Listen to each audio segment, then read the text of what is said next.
Welcome back to the channel today, guys. Now, originally, I wasn't planning to make a video like this today, but I saw an article that really struck my curiosity and really made me want to talk about this. So today, we're going to talk about AMVs.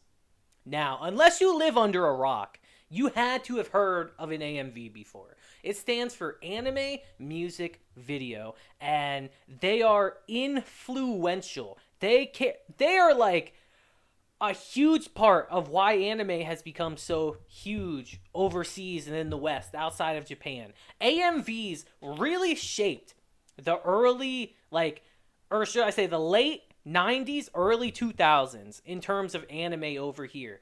Let me ask you guys something. This is your question of the day. How many of you guys were introduced to a series because of AMVs? I know I certainly was. Now, you guys might be asking yourself, Gary, why are we talking about AMVs today?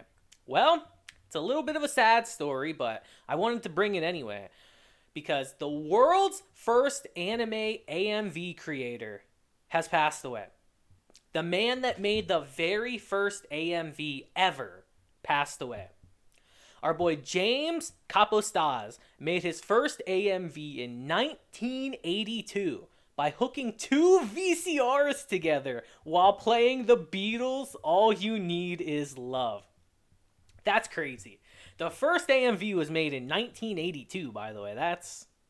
I didn't even think they were that old until now. That's crazy. Let's read this article a bit, because James, rest in peace, man. You are a pioneer. So let's read this article a bit, and we'll talk a bit more about AMVs. Kaposztas' passing was confirmed in a tweet on Sunday by Anime.com Inc. publisher and co-founder Michael Pinto. Rest in peace, man. You really are a pioneer, James. But according to Anime News Network, Kaposztas created his first AMV by hooking up two VCRs together to sync scenes from the sci-fi anime Space Battleship Yamato. Talk about a throwback. With the Beatles song All You Need Is Love back in 1982 when he was a 21-year-old college student. Man, that's a pretty long time ago. Kaposztas would later upload footage of his first AMV and 4 other AMVs to his YouTube channel. That's awesome. And in life, Kaposztas was a staffer at Otakon, one of the world's largest anime and video games conventions, for 22 years. That's awesome. So, even after being the pioneer of AMVs, this man still worked in the community and was still a part of anime. I love to hear that. I absolutely love to hear that. Now it says, beloved by friends, Jim played a key role in supporting early anime fandom events in New York City and Philadelphia. Was an early cosplayer who dressed as Captain Avatar from Star Blazers. Wow, that's old. And would later be involved with Otakon, my bad. Pinto wrote in a tweet, what made him proud of Jim, I should say, was that he took his love of anime and turned it into a professional career as a video editor for over 2 decades. That's just wild. AMVs are they're kind of like a dark spot in anime's history, but at the same time, they're so influential. They had such a huge part of people over in the West getting introduced to anime because, believe it or not, guys, there wasn't Crunchyroll back in the day. You couldn't just hop online or even pirate a series back in the day. You had to have like a direct VHS, not DVD, VHS tape of an anime from Japan and bring it over here to enjoy anime. So AMVs played the role of introducing so many people to anime back in the day. Again, I personally have found so many series that I've seen when I first started because of AMVs.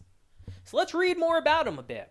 It says, the art of making AMVs has come a long way since Kaposztas first crafted his own back in 1982. Instead of using footage from a VCR recording and timing it with the tunes of a popular recording artist, boy, that sounds like a pain in the ass, let me tell you. Anime fans of today can upload their AMVs on YouTube or TikTok in high quality. And to this day, you still see AMVs, especially on TikTok, where they've become very, very prominent. I guarantee you, some of you guys have seen clips on TikTok that are AMVs and you don't even realize it. Sometimes modern AMVs are even rendered at 60 to 120 frames per second, thanks to video software like Adobe Premiere Pro. That's true. That is very true. When the methods of contemporary AMVs have leaped bounds beyond Kaposztas's innovative means of hooking up two video cassette recorders, that's still funny to me. The spirit of why people create them remains the same, making a cool video that encapsulates why you enjoy an anime and sharing that adoration with the world. And we really have to thank James for that, you know? Or is it Jim? It's James. I thought it was James. Okay. We really have to thank James for that. Because this man, this lovable looking guy over here, started everything. So really, rest in peace, James. You really started a phenomenon that got so many people, that just got so many people overseas into anime and even let them experience it for the first time. It's crazy. I saw this article and I really wanted to talk about this with you guys because this is such a huge moment that does not get much spotlight. AMVs, they play such a huge part over here. So I would love to hear your guys' thoughts on this down below, because when I saw this, I was sad, but I knew it'd make a great video topic. So again, let me hear your thoughts on AMVs down below, and tell me the first one you ever saw that introduced you to a series. I would love that. But until next time, guys, I hope you have a great day, week, month, and year. And until then, deuces, have a blessed day.